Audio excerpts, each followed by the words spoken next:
जय हिंद दोस्तों, मैं निधिबेन चौहान। आज हम करेंगे क्लास 8 का 3.3 का क्वेश्चन नंबर 2। इसमें देखिए हमें आकृति दी गई है। ये एक समांतर बाजू चतुष्कोण है। इसमें हमें यहाँ पर 100 दिया गया है कोण और हमें निकालना है एक्स वाई जेड। तो चलिए शुरू करते हैं। ए बी सी डी एक समांतर बाजू चतुष्कोण है, ठीक है। अब इसमें कह रहे हैं कोण बी बराबर कोण डी। क्यों? देखिए कोण बी बराबर कोण डी, क्योंकि ये समांतर बाजू चतुष्कोण है, उसमें सामने के कोण जो है वो बराबर होते हैं। तो इसलिए बी 100 का है तो डी भी हमारा 100 का हो गया, ठीक है। तो देखिए इसे सॉल्व कैसे करेंगे। अब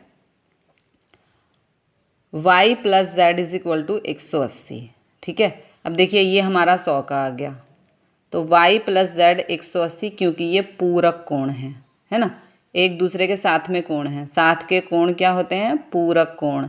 यानी कि y प्लस जेड होना चाहिए 180।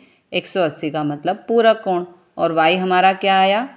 100, क्योंकि यहाँ पे ये 100 था तो ये इसके सामने का था, है ना। तो y प्लस जेड हो जाएगा 180, क्योंकि ये पूरक कोण है। तो चलिए सॉल्व करते हैं। तो y plus z is equal to 180, तो y कितना आया? 100। z 100 को उस तरफ ले जाएंगे तो हो जाएगा माइनस का। 180 में से यदि 100 को माइनस किया तो z आया 80, ठीक है। तो हमारी z की वैल्यू भी आ गई। अब हमारी बची x की वैल्यू। तो z और x सामने के कोण हैं, तो z हमारा कितने का आया? 80 का आया।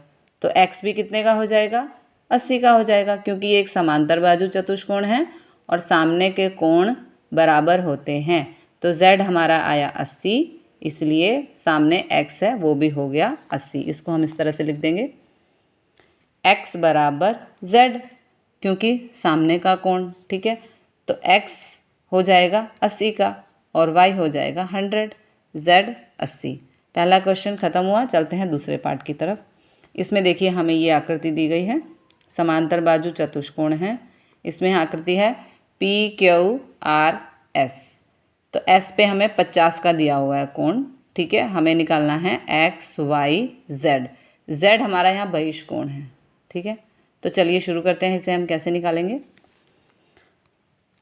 कोण P प्लस कोण S बराबर है 180, ठीक है। ये देखिए कोण P प्लस कोण X 180, क्यों? क्योंकि पूरक कोण होता है 180 डिग्री का, ठीक है। साथ में कोण हैं, साथ में लगे हुए हैं, इन्हें बोलते हैं अब पूरक कोण।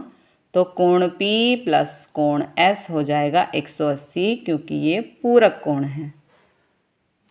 तो कोण P प्लस कोण S इज इक्वल टू 180, क्योंकि पूरक कोण। तो कोण P को यहाँ पे बोला गया है x, और S पे हमारी वैल्यू है 50 का कोण। तो x plus 50 is equal to 180, ठीक है। x को यहीं छोड़ेंगे, प्लस 50 उधर जाके माइनस 50 हो जाएगा। तो 180 में से 50 गया तो आया 130। तो हमारी ये आ गई x की वैल्यू, ठीक है। x आ गया हमारा 130 का। तो y कितना हो जाएगा? वो भी 130 का। क्यों? क्योंकि ये एक समांतर बाजू चतुष्कोण है और इसमें सामने के कोण बराबर होते हैं। तो यदि ये आ गया 130 का यानी कि x, तो y भी हो गया 130 का। इसको हम इस तरह से लिख देते हैं, x बराबर y, क्योंकि सामने का कोण। तो x कितना आया? 130, तो y भी हमारा आ गया 130। अब आगे बढ़ते हैं। कोण Q 50, ये देखिए। अब कोण Q 50, क्योंकि कोण S हमारा 50 था, तो सामने के कोण बराबर होते हैं, क्योंकि ये एक समांतर बाजू चतुष्कोण है। इसलिए कोण S बराबर कोण Q। तो S 50 का है तो Q भी 50 का। लेकिन हमें यहाँ निकालना है Z, जो कि एक बहिष्कोण है, ठीक है। तो ये एक रेखीय जोड़ है, ठीक है ना। ये रेखा पे दो कोण बने हैं, इसको हम बोलते हैं रेखीय जोड़। तो यदि कोण Q 50 का है तो Z कितने का हो जाएगा? 180 में से हम 50 को कर देंगे माइनस, तो Z हो जाएगा 130 का, क्योंकि ये एक रेखीय जोड़ है और इन दोनों का जोड़ होना चाहिए 180। तो इसे हम सॉल्व कर लेते हैं। देखिए कैसे करेंगे। कोण Q बराबर है 50, कोण S और कोण Q सामने के कोण हैं, ठीक है। और कोण Q प्लस जेड होना चाहिए 180, क्योंकि रेखीय जोड़ है ना। तो कोण q 50 plus z is equal to 180।